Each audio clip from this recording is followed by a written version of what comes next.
Hi, everybody, and welcome to the Smart Human Podcast. On today's episode, we have Dr. Jason James, who is an obstetrician-gynecologist and medical director of FemCare OB-GYN in Miami, Florida, and an old friend of mine from college. Today, we're going to talk about things like cosmetics and chemicals, food, diet, and even COVID-19 in pregnancy.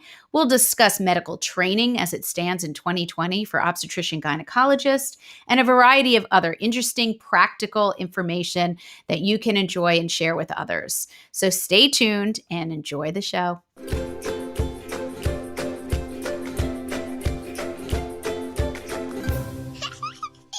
Hi, everybody, and welcome to the Smart Human Podcast. I am thrilled to have as my guest today Dr. Jason James, MD, Medical Director, FemCare OB-GYN, LLC, Vice President of the Medical Staff at Baptist Hospital of Miami, and Chief Medical Officer of MomsWell.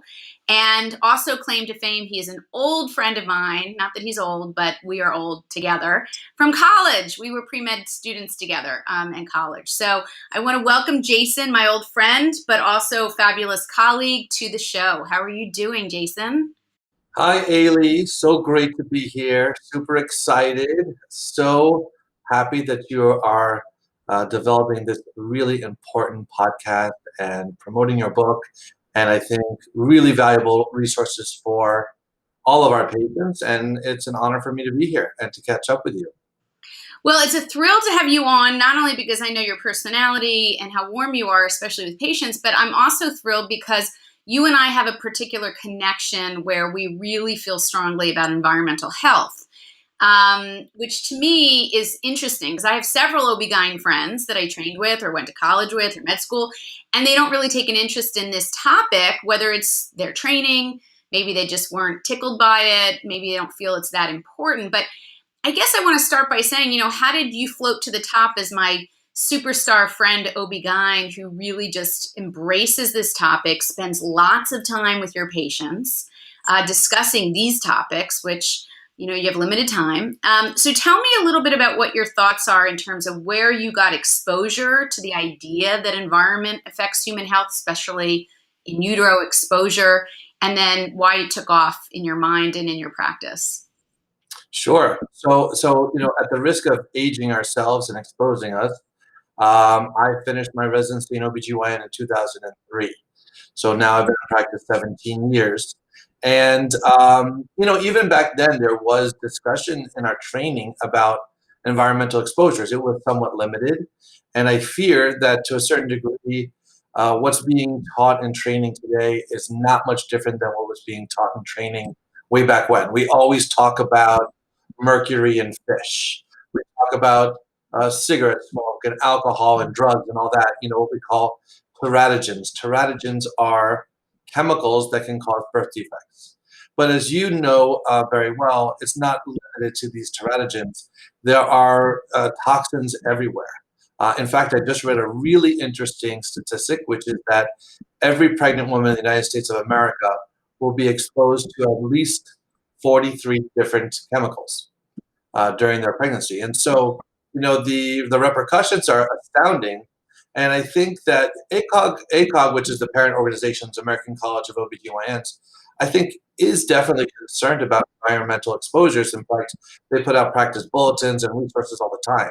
The issue is that in our training, the amount of time that we can dedicate to educating future OBGYNs is very limited. In fact, the very nature of OBGYN means I'm both an obstetrician and a gynecologist. And so in my 4 years of training, I need to learn everything there needs to know about delivering babies.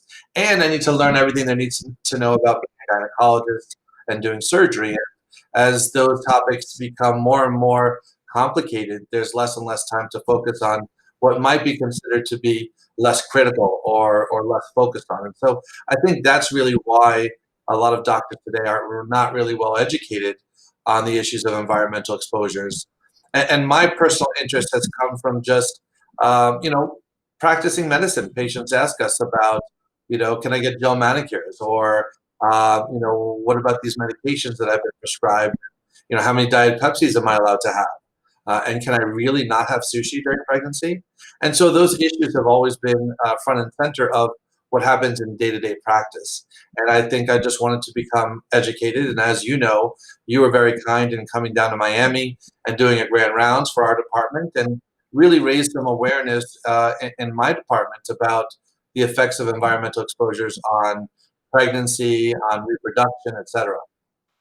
Yeah, I mean that's a great explanation. We have limited time. The train, in regular practice, we have 15-minute follow-up visits, right? In conventional insurance-based practices, and then new patient visits are 30 minutes, which barely touches on even nutrition. I mean, let's forget environmental health, for example.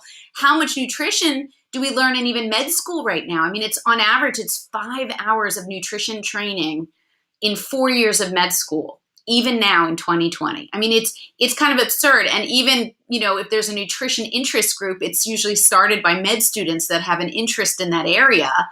Or as a practicing physician, you have to actually do CME and pay for programs outside of your actual training to actually learn some of these topics. So, it's a little bit unnerving. But I wanted to ask you, what are your thoughts in terms of these chemicals? I mean, there's so many, and we certainly have learned from lead exposure in the 70s, and that was really an interesting story. We talk about it in my book, Non-Toxic, because I think it's a really good story to emphasize how people really came together, researchers, to look at this lead as a toxin and how it affected brain development and cognition and IQ, and how that was a real major public health win. But we've since that time has so few wins. What are your thoughts about in terms of the placenta and our kind of traditional thinking that our placenta is somehow protecting us from chemicals and how these can often and have been shown to cross the placenta and get into a growing brain, an in utero exposure for development. So I guess the question is, did something click? Because sometimes it's a personal story, it's a personal exposure, like my dog, believe it or not. Something almost clicks where you say, oh my God, our conventional thinking just doesn't even hold up anymore. Sure. So interestingly, my own personal exposure to the concerns regarding environmental exposures in pregnancy comes from the fact that my father-in-law is actually colorblind. And I knew this from when my wife and I got married. And as we started to think about having children, we were always curious about the possibility that my children may end up being colorblind too, because for most cases, colorblindness is genetic. And as we looked through the family tree, we saw that actually there was no one else in his family that's colorblind, none of his brothers, his nephews, his nieces, his parents, his aunts or uncles. And so we started to look at other possibilities. And it's actually a documented fact that certain chemicals that are exposed when babies are exposed in utero can cause color blindness. And one of those chemicals is a chemical called PERC, which is short for perchloroethylene. And PERC is a really commonly used dry cleaning product. In fact, it's still used today. And my father-in-law's entire family was in the dry cleaning industry. In fact, he talks about the fact that his mother would work in the dry cleaning store even when she was pregnant with him. So I think it's quite likely that he became exposed to PERC in utero, and that's the reason why he was colorblind. And in fact, none of my children are colorblind, so that lends credence to it. And we had touched a little bit about the placenta, and I wanted to mention the fact that the placenta acts like a filter and is very effective at filtering certain size particles, but anything smaller than a certain diameter can get through to the baby circulation. And while it can act as an effective filter for some chemicals, other chemicals can enter the baby circulation. And in fact, it's known that mercury exposure to the fetus can result in a higher exposure to the fetus than it does to the mother, because the mother can effectively circulate and chelate those chemicals, but the baby doesn't have that ability. And so small amounts of mercury exposure to mom can result in fairly significant exposure to the baby. And I found that to be very fascinating, especially in today's day when we're talking about, with COVID-19 and people are using N95 and N99 masks. And what do those numbers mean? They talk about the degree to which those masks can filter out certain toxins and chemicals. Yeah, I think it's fascinating. And when you say some chemicals can make it through and chemicals don't make it through the placenta, well, you start to think like, well, of course not, right? We've been evolving for over 4.5 million years, human beings, and we've only had 90,000 chemicals. I mean, the 90,000 that we're now up to in terms of industrial and commercial chemicals that are in our environment and all the stuff we love.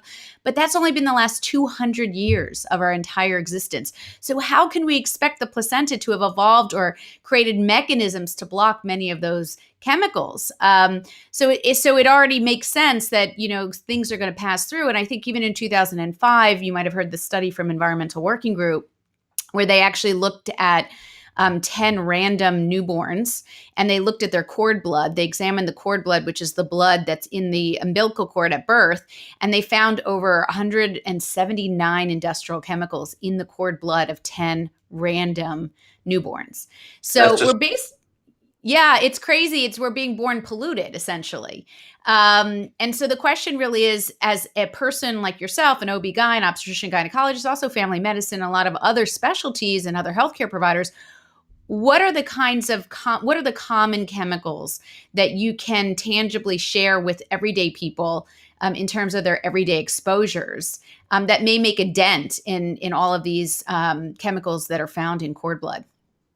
So I think that the more common ones are going to be pesticides, which we get exposed to in all sorts of manners through the food that we eat, especially when we're not eating organic foods, in the water, the air, the dust, soil. That's a big category. Then I think all sorts of solvents, and we're seeing solvents as industrial chemicals. They're in all sorts of clothing. They're in the gel manicures that we talked about, detergents, carpets. I know California is especially very good about solvents and informing people when they are present in those products, but it's just ubiquitous. And we know that solvent exposure is associated with miscarriage, fetal loss, and things like that. Lead, which is in lead-based paints, and we talked about that earlier. But even today, there's an issue with lead. Look at the entire town of Flint, Michigan, and what they're dealing with their water supply. We talked about mercury. Mercury is still a big, significant chemical that we can be exposed to, especially through our consumption of fish because of contaminated seafood. And then, air pollutants. It's a documented fact that people who live in more polluted counties tend to have poorer outcomes, birth defects, and low birth weights. Cigarette smoke, which obviously it can be controlled to a certain degree, although second-degree smoke can be a factor as well. And vaping now, right? Because you also see young people that are vaping that is the equivalent or worse than cigarette smoke. So I just thought I'd jump in there. But yeah, absolutely. Yeah, it's very funny because you think of cigarette smoking as being so harmful, which certainly it is. And now you've got some of these quote unquote natural cigarette brands that have less chemicals, and then they're going with vaping, which is all chemicals and has some really, really detrimental effects on the lungs, as we've seen, this popcorn lung that we're seeing in young people already. And then, now with the legalization or decriminalization of marijuana, we're starting to see a significant uptick in pregnant women who are utilizing marijuana in pregnancy because of their anti-nausea effects or their calming effects or help with sleep. And the data is just suggests that it's really not very safe in pregnancy. And then I think, the environmentally disrupting chemicals are also a big factor. And probably the biggest culprit out there is the bisphenol A, which we see in a lot of plastics. And, there's a lot of data that suggests that this is associated with recurrent miscarriages. And there's actually a recent study that showed bisphenol A associated with aggression and hyperactivity in female children. So, definitely these are affecting hormones, they're affecting homeostasis, they're affecting all sorts of components, of developmental processes. So I think that it's obviously a very important topic. And certainly as OBGYNs, we're not environmental specialists, but I think it is certainly our job to talk to our patients about minimizing the exposure to some of these chemicals. What do you say in terms of some of the topics you really just mentioned, which are great, interesting topics to tell patients about? What do you tell them in terms of BPA exposure? Do you tell them to reduce consumption from food and drinks from canned foods, where BPA, bisphenol A, which is an endocrine disruptor, as you mentioned, can get into the food and drinks that they're drinking from, including baby formula? Um, or do you have certain socioeconomic components that you have to be very careful of in terms of your instructions, whether to get rid of canned foods and to switch to frozen foods or frozen organic foods? And then also with seafood, seafood is something, especially in Miami, my goodness, everyone loves seafood and shellfish. How do you handle that, especially culturally, because you have a large Hispanic population? So, I'm curious how you handle it even within the Miami area. Yeah, I mean, it's definitely very challenging. There's such a discrepancy in different socioeconomic groups in terms of their ability to afford organic foods, the degree of consumption of fast foods. We have, as you said, in Miami, we have a lot of people who are catching fish and eating their own fish. I think, by and large, that's usually acceptable and fine. I mean, the likelihood of exposure, as long as they're not eating certain kinds of fish, which are higher in mercury, generally they'll do fine.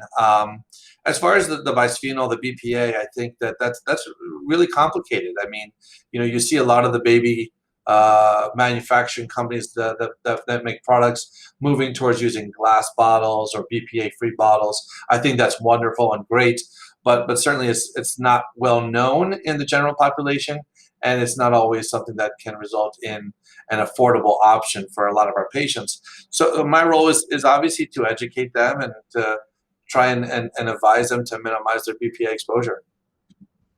Yeah, I think it's great because you're one of the few people that I know in obstetrician gynecology field that actually really is taking the time out of that 15-minute or 20-minute slot that you have to really prioritize that as a really important message. And as a gynecologist, you also have this amazing opportunity, like I do with high school students, to get to young people, young women and men, but young women, way earlier than conception, and you can really start to lay down the building blocks of exposures to young people who may not even have a clue and just assume, like everyone else, adults included, that the government and the laws we have protect us from those chemicals, that check those chemicals or require testing for safety before they go to market, which is really absolutely untrue. And so how do you feel, like what do you think of young people when you see them as a gynecologist and they're getting their annuals? What do you think about that as sort of this great opportunity? That's a great question. It's not easy. Just as it's tough, we only have so much time in a new OB visit. We only have so much time in an annual visit, and we have to prioritize what's important. I have to talk about safe sex. I have to talk about seatbelts. I have to talk about not vaping. I have to talk about STDs. I have to talk about domestic violence. I have to talk about, so many different things. And so obviously, unfortunately, environmental exposures tends to fall very low. I think one of the things I think about is occupational exposure.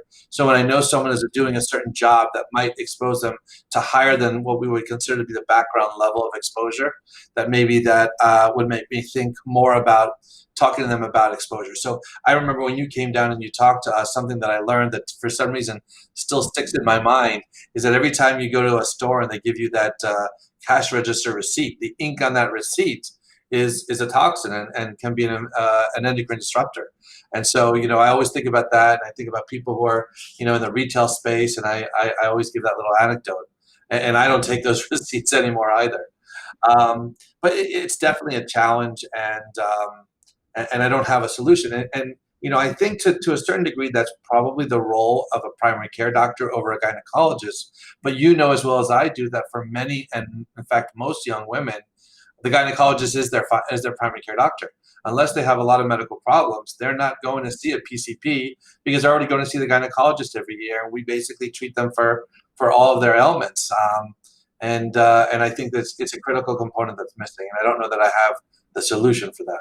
No, that's actually a great point because I don't have a primary care doctor. I mean, yes, I could write my own scripts, I guess, but technically, I rely on my obstetrician gynecologist to kind of put that primary care visit together in some fashion. So I think you're right. It's missing. That means people miss a secondary option to get some instruction. Not that they're going to get it, but at least that would have been another touch point. Yeah, I think it's really fascinating. You know, we've created a system where we're not taught about this stuff in med school or residency, and then we're essentially left in the long run to sort of treat the problem after, you know, the horse has left the stable. You know, for many situations. And, you know, I think that was part of why I was so frustrated. I was so frustrated that, you know, here I was a practicing doctor, you know, 15 years into training and practice and didn't even know that environmental chemicals had any effect. And as an autoimmune disease doctor, these chemicals do the same thing in many ways as they do the endocrine system, which is hormones. They disrupt it. And, you know, all these systems are interconnected. So it's not like they're one and separate, you know, and have to be focused on separately. The whole human body is one unit. So I guess when you have, say, you know, 5 minutes left, 4 minutes left, give me your top 10, give me your top 5. What are your go-to comments that you might say in terms of, and I know you know a lot about facials and tanning and nails, hair dye. I mean, you've been around it all, Jason. I am sure of it.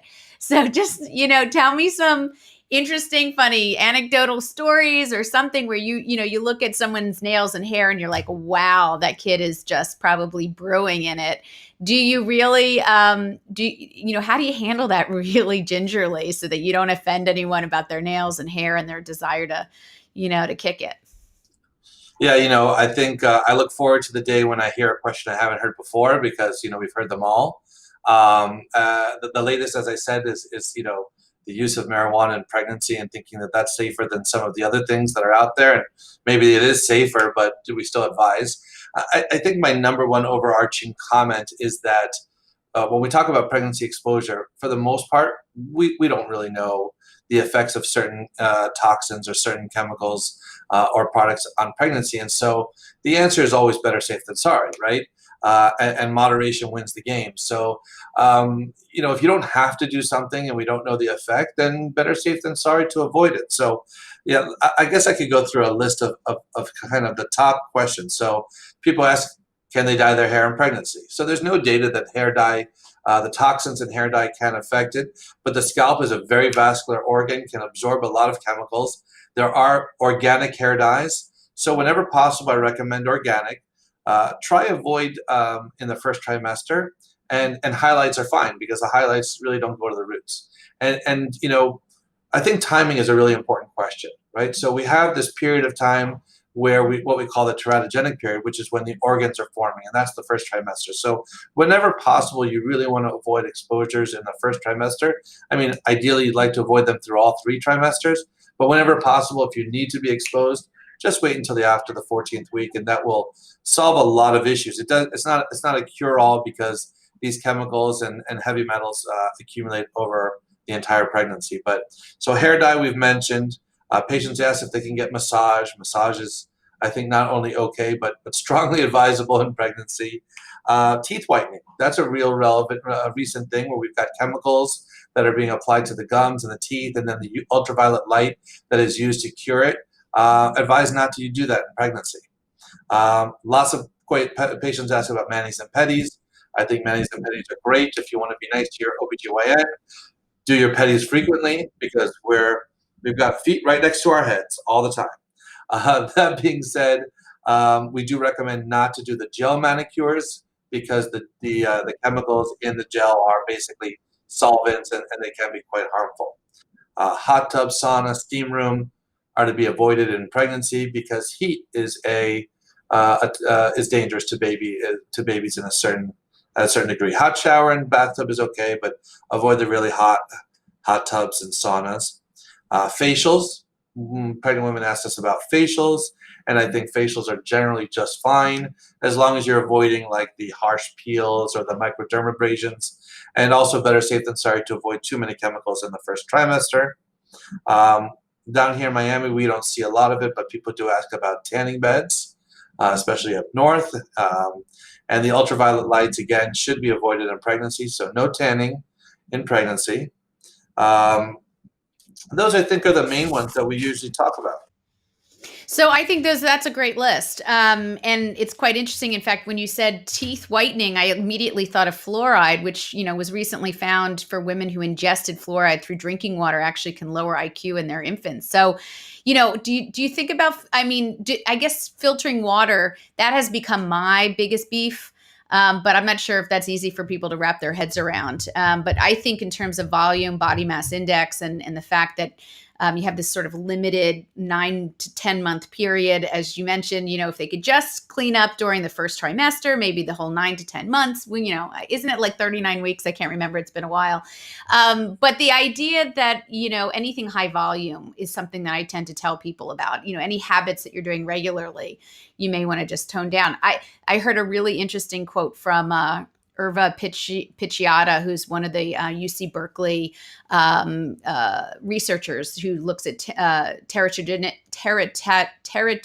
Could you tell me? It takes 4 years residency to pronounce that word correctly. Yeah, teratogenicity, right? Teratogenicity, perfect. Yes. And so she made some quote that really, I put it as a slide, and that during a typical human pregnancy, 250,000 neurons are created every minute during the pregnancy. And that's a lot of room for things to go awry. That's what she said. Yeah. And that just never left me, because you think about just the vulnerability of the human brain and the human neurons, it's just remarkable. So I think all your comments were excellent. And I think people probably ask you all this stuff round the clock. So yeah, good for you for giving all that interesting advice, some of which I just learned because, of course, I color my hair. So let me ask you some other questions. Deli meat, some of the foods people eat. Do you steer them away from things like deli meat, certain cheeses, that kind of stuff? Sure. So some of this has to do with environmental exposures like chemicals. Certainly fish is definitely related to the mercury content. And the main ones that you really need to avoid are swordfish, shark, and tuna. And the tuna is controversial because some tuna is fine, like light white tuna is fine, but big eye tuna is not. And so I tell my patients, if you're going to eat the tuna in the can, you can have a couple servings a week, but the tuna steaks or tuna burgers you should avoid altogether. Deli meats and cheese are mostly about exposure to infection. There is a bacteria called Listeria, and if a non-pregnant person has something with Listeria, they get a little stomach ache, they may have a little diarrhea, it's not the end of the world. But in pregnancy, Listeria can cross to the placenta and can cause fetal demise. So we avoid non-pasteurized cheeses like aged cheeses. And with deli meat, I think it's fine to eat deli meat as long as you heat the meat first. You put them in a microwave for 30, 40 seconds, or you cook your sandwich beforehand if you go to a fast food restaurant, and that usually will kill any bacteria in the meat. I don't think people need to avoid deli meat altogether. Yeah. And in terms of the seafood that you picked out, those are basically big fishes, meaning that the big fishes eat the little fishes eat the tiny fishes, and pretty much you're sort of building or bioaccumulating all that mercury and any of the PCBs and other toxins that are in water, basically in fresh or ocean water, kind of up the food chain. So the big fishes are the ones that actually have the highest amount of contaminants, of harmful toxins like mercury and PCBs.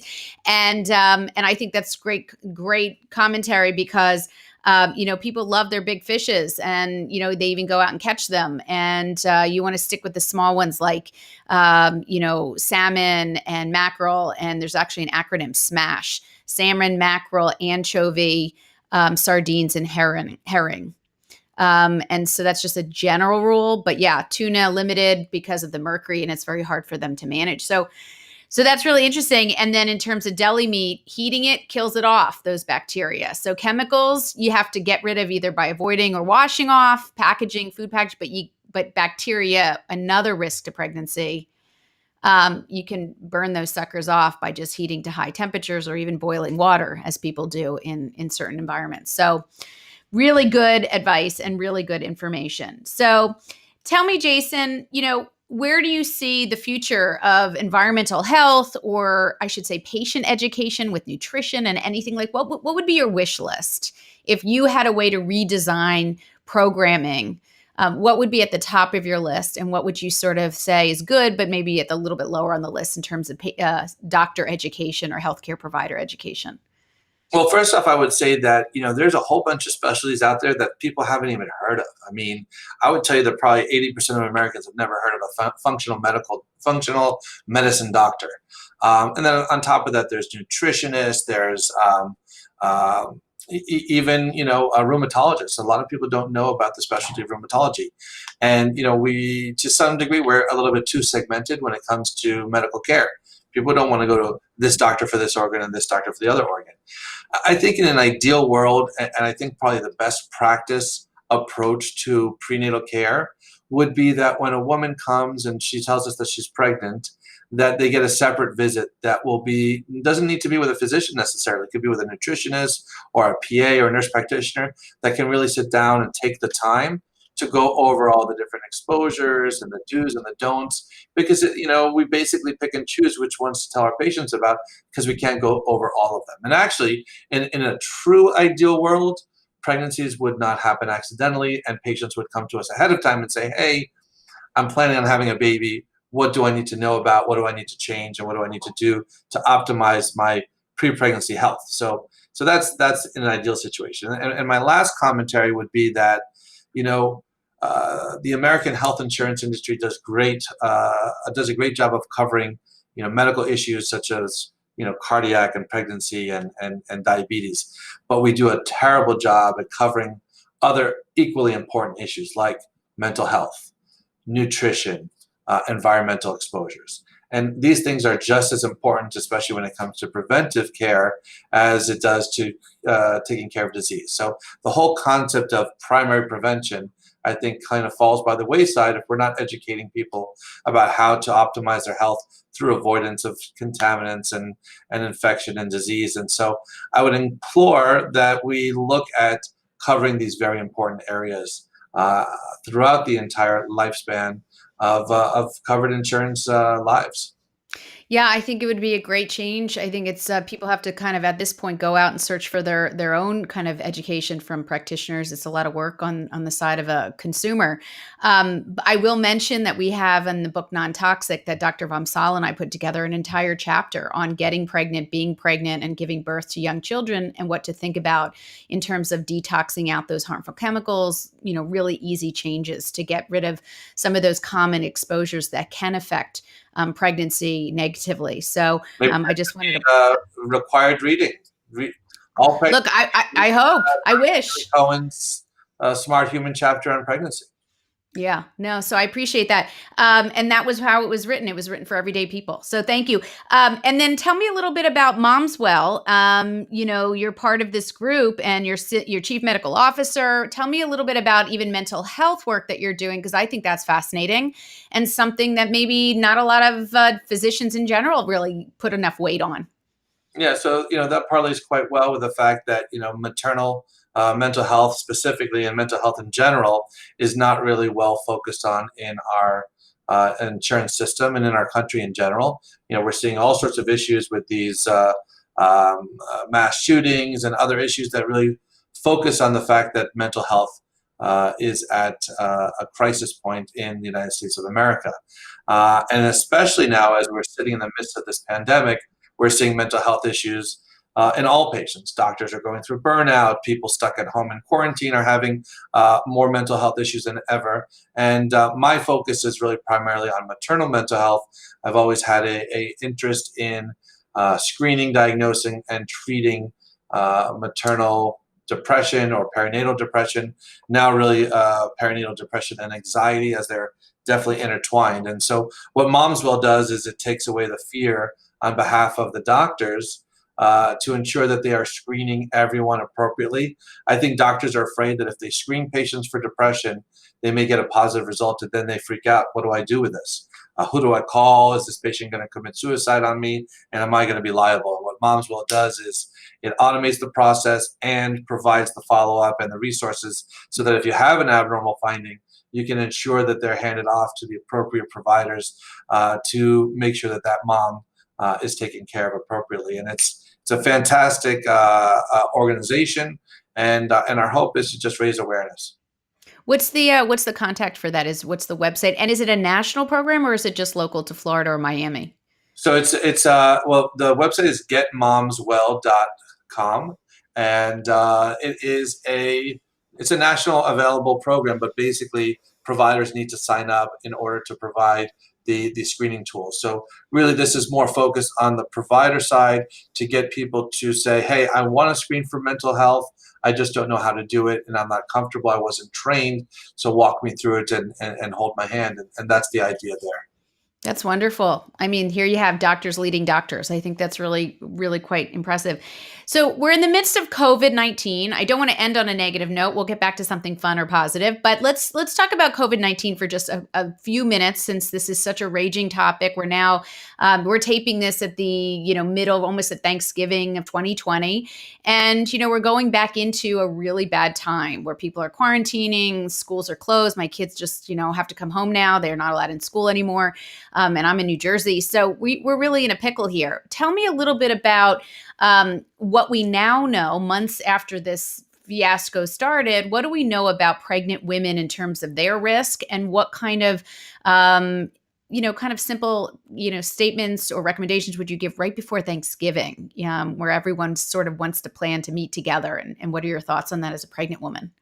Sure. Yeah, I think that this whole pandemic is going to change the meaning of the phrase "hindsight is 2020," because 2020 hasn't been very good for many people. The news of COVID and pregnancy is a mixed bag. Most of it is good news, in that most of our pregnant women do quite well. We don't see a lot of vertical transmission to the babies, Which means what? Could you just clarify what vertical transmission is? Meaning that when the baby is born, it looks like the placenta is protecting exposure of the baby through the bloodstream. So COVID-positive moms are not usually delivering COVID-positive babies. Although, of course, if they are then rooming in together, there's a risk of giving the baby COVID. And that's why we used to separate moms and babies. More and more of us are no longer requiring babies to be separate from their moms, because we think that there's more harm than benefit there. And as long as moms are washing their hands and wearing their N95 masks and doing the right things, they can still stay with their babies, breastfeed their babies, etc. We have seen some women who have been quite ill with COVID. I had a patient personally who was in the ICU with COVID in the midst of her pregnancy. Fortunately, she recovered and went on to deliver a healthy baby.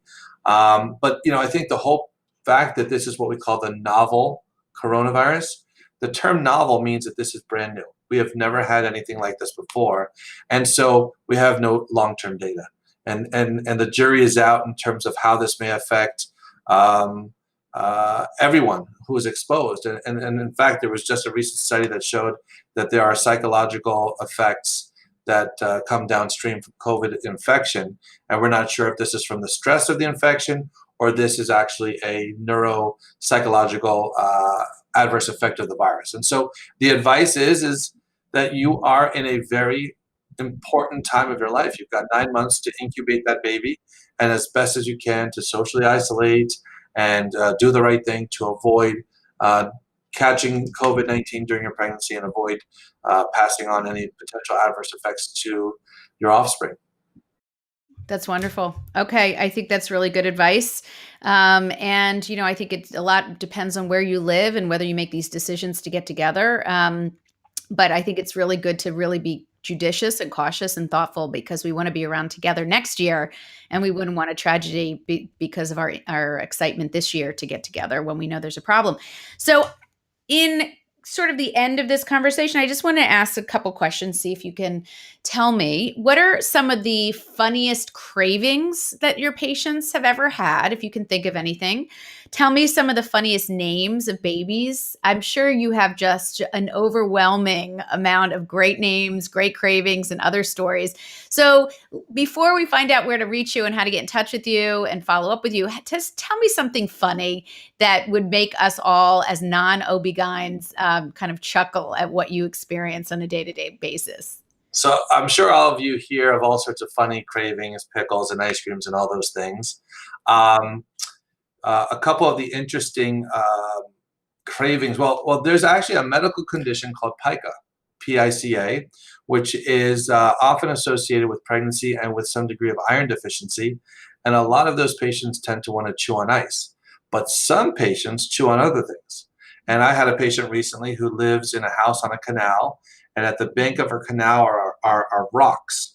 And basically, her husband called me and said that he caught her chewing on the rocks that line the bank of their canal. And it turned out that she had pica, but that definitely was among the most Wow. interesting cravings that I'd ever seen. Yeah. And I have a great story of a baby name. I had, this is back in residency, I would round on the patients every morning and I'd ask them how they're feeling and if they're bleeding and, do a routine checkup. And I just felt that it was so redundant. So I would try to make some conversation. And I asked one couple what their baby's name was, and they had a little baby boy. And they told me that his name was Latrine. And I said, Latrine? So where did you come up with that name? And they said, well, we just made it up. And I said, actually, latrine is a word. You might want to look it up in the dictionary. For those who don't know, latrine is often used as a term for the bathroom, especially in the armed forces. When you have to clean the bathrooms, you're on latrine duty. So I told them that it actually was a word, that they should look it up and they should reconsider. And so the following morning, I did my rounds, and they said, hey, doc, you were right. We looked it up. So I said, what did you decide? She says, oh, we changed his name. His name is Elijah. And so hopefully I gave that child a lifetime of misery. Although Elijah, a lot of pressure comes along with Elijah because Elijah is supposedly the Messiah. So, no pressure there either. Wow. I think one day you're going to have a knock at your door and there's going to be someone who throws themselves around you, thanking you for not, letting his parents call him latrine. So that is spectacular. Tell me where people can reach you if they want to, go to you as a physician, if they want to look out, reach out, or have family members reach out, or they want to look up MomsWell, which is a wonderful organization. How can people reach you, even on social media? Sure. So MomsWell, as I said, is getmomswell.com, and you can reach out to us through there. I would say that my medical practice is online at femcare-obgyn.com. That's femcare-obgyn.com.